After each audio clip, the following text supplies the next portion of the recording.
근데 정작 그 본회의에서 기권을 하셨는데 뭐 특별한 이유가 있었습니까? 그 모든 법안과 예산안에 대한 투표에는 찬성과 반대와 기권의 세 가지 버튼이 있습니다. 찬성도 반대도 아닌 경우에는 기권을 선택하는 경우가 있습니다.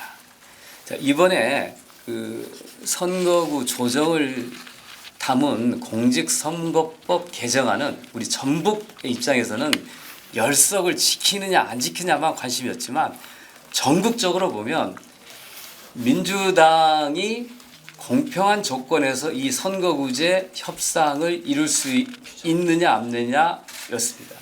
처음부터 선관위가 국회에 제출한 법안은 아주 편파적으로 국민의힘에게 유리한 안이었습니다.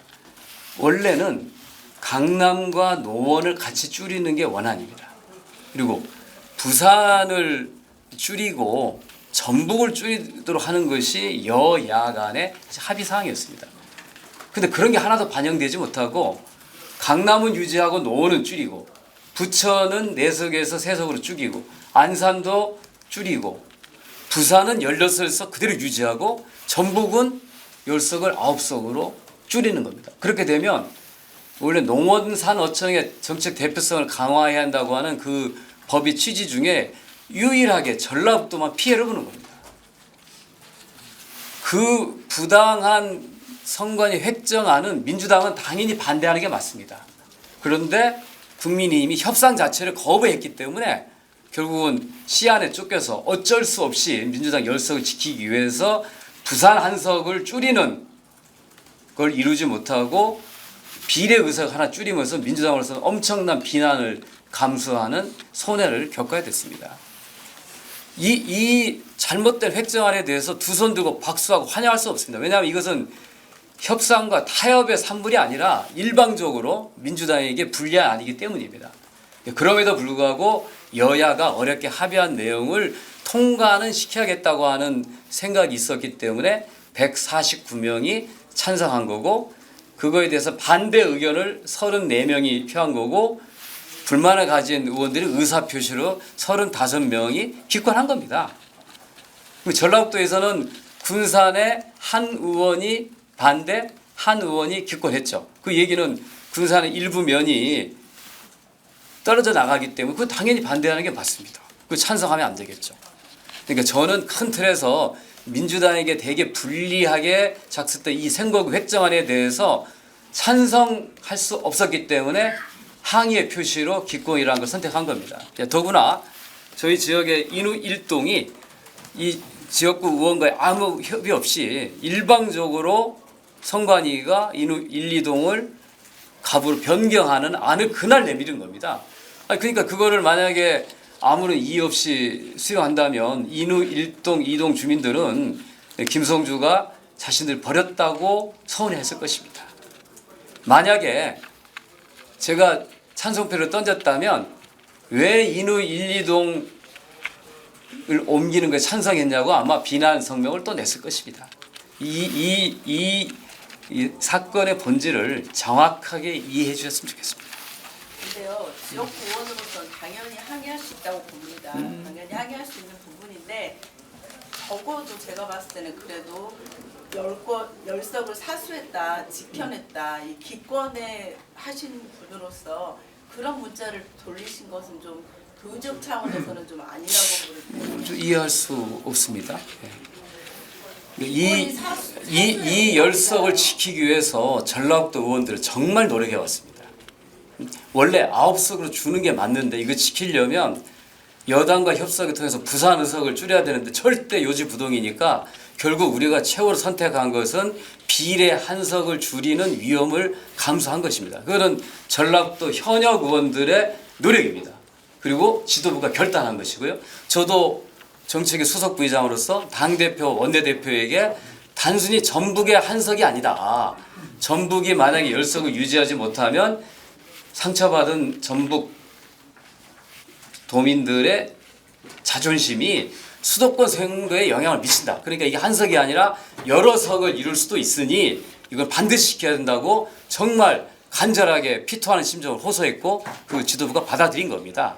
그래서 그거는 우리가 지킨 것이지만 전체적으로 이 선거법 협상은 민주당에게 대단한 불리한 결과이기 때문에 누군가는 항의와 불만의 표시를 하는 게 맞다. 그래서 저는 기권이라는 방식으로 표시했다는 겁니다. 그럼 문자를 돌리시는 것은 사수했다라는 발언을 써서 문자를 바로 돌리신 부분에 대해서는 아니, 그건 당연한 거죠. 시켰지 않습니까?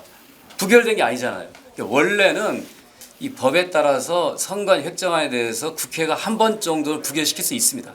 시간이 많았다면 민주당은 다수 의석으로 민주당에게 대단히 불리한 이 획정안에서 부결시켰습니다. 그러면 뭐 선거를 치를 수 없기 때문에 민주당이 불이익을 감수하고 전북 이익 열석을 지키는 그런 결단한 거죠.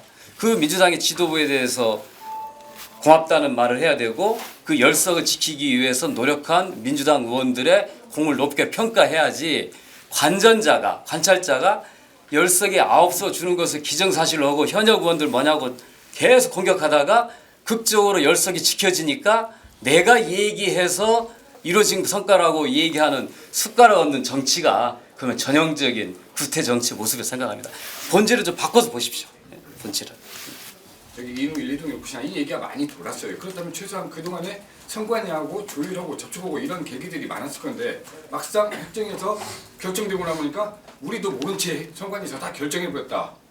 지금 이런 형국이잖아요. 이 협상의 전 과정은 정계특위 간사 의원이 잘 알고 있는데요. 저도 들어서 알고 있습니다. 또 원내대표나 그 협상 그 권한을 갖고 있는 분이 얘기 듣고 있는데 사실 여야가 이번 선거법 협상 핵심은 비례제도의 변경입니다. 국민의힘은 병립형으로 가자고 주장했습니다. 민주당은 어렵게 만든 연동형을 포기하고 병립형으로 가는 것은 국민의힘과 양대 정당의 야합으로 비치는다는 것에 대한 부담이 있었습니다. 그런데 이걸 현행대로 가자니 이 상당히 좀 불합리한 제도를 어떻게 할 것인가의 문제도 있고 병립형으로 가자니 비난도 두려운 그런 상태에서 결단 끝에 연동형을 유지하는 것으로 결정한 것입니다. 그 전에 병립형으로 가자는 분위기가 있었을 때는 전북 의석수와 부산 의석수에 대한 내부적인 합의가 있었다고 제가 알고 있습니다. 근데 민주당이 병립형으로 가지 않고 연동형으로 가면서 그 모든 대화의 창을 국힘이 닫아버렸습니다. 그런 상태에서 굉장히 불리한 조건에서 선관위 간의 획정안이 그대로 통과됐으면 불리한 조건에서 민주당이 쓸 수 있는 수단이 없었기 때문에 결국은 막판 벼랑 끝까지 가서 그런 원안 통과를 하겠다라고 승부수를 던지고 그렇게 하면 국민의힘도 조정해야 될 구역이 많거든요. 그러니까 이제 어쩔 수 없이 낸 타협의 카드가 그러면 비례를 하나 줄이고 전북 의석 열석 유지라는 타협안을 제시한 거고 그거를 결단 그때 민주당이 받아들인 겁니다. 이 전체적인 과정을 놓고 보셔야지 왜 그동안에 제도를 협상하지 않았냐는데 사실 협상 당사자가 아니면 의견을 표시할 수도 없습니다. 아니 뭔지도 알 수가 없어요. 그래서 저도 1, 2동이 갑으로 변경되는 거에 대해서 그날 아침에서나 알게 됐으니까요. 그래서 이걸 안 된다. 이걸 수정 조정한다고 했지만 어쨌든 간에 이 전체적인 열석을 통과해야 된다고 하는 그 당위 그다음에 시간에 쫓기기 때문에 수정할 시간이 없기 때문에 그렇게 된 겁니다. 그래서 많은 의원들이 이 획정안에 대해서 불만을 가질 수밖에 없는 그것이 반대와 기권표로 나타난 거죠. 그냥 국회에서 각 개인이 지역을 대표하는 또 각 대항을 대표하는 의원들이 합의에 의해서 통과를 하더라도 자기 불만의 의사 표시를 하는 일환으로 이해하시면 이거 아무 문제가 없습니다. 단지 그거를 정치적 쟁점으로 삼아서 처음부터 만들고 아니 그걸 노력하기 위해서 제가 그 주의 화요일 날